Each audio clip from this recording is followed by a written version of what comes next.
So today we're going to look at a very quick look at weed control using a hoe.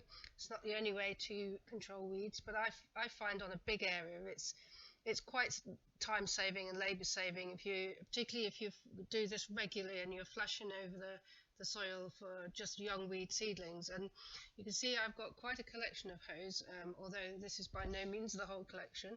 But I like collecting the old tools, and I find the ones on the right hand side here, the three with the open heads, which are known as Dutch type hoes, the most useful for regular weeding, although the one in the middle is my preferred one. The big sort of open horseshoe shape that holds on the cutting bar is really effective, and it slides through the soil really easily, whereas the one on the left with the triangular head, it gets clogged up all the time, and I don't think they would be something I would choose if I was looking to buy a hoe.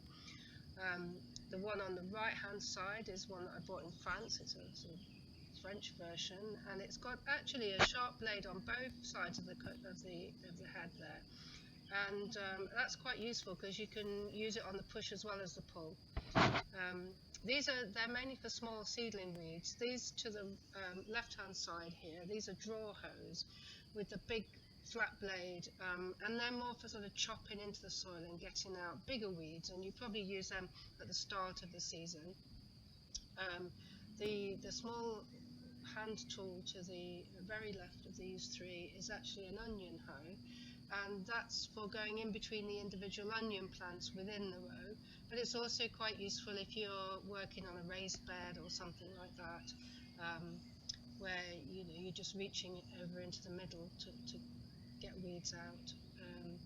But overall, my favourite one, and the one that I find the most easy to use, is this one in the middle here, and I bought it from a car boot sale for next to nothing years ago. See how worn the blade is. You can actually sharpen them with a grinder, which is a valuable thing to do perhaps once a year in the winter. Just going to do a little demonstration of using the hoe. You need to have it so that the blade sits just sort of level with the soil, and then slide it into the ground just under the soil surface to slice through the crown of the weed seedlings.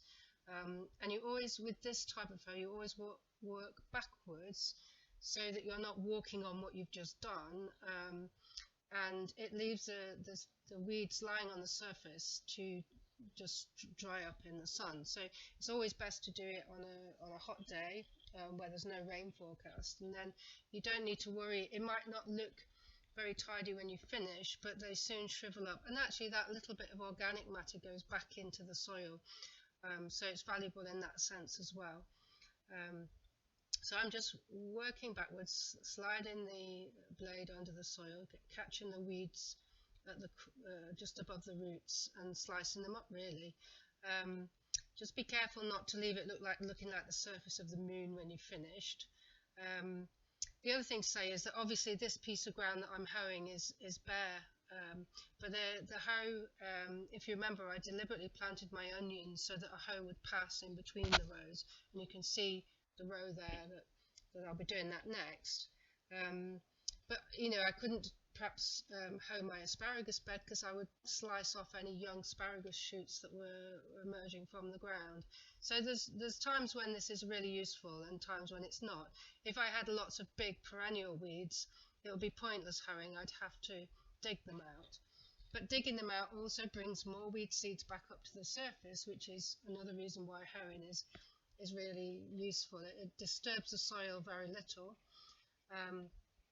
and it's quite a pleasant job to do on a nice summer's evening when the blackbirds are singing. So I recommend it for this type of situation.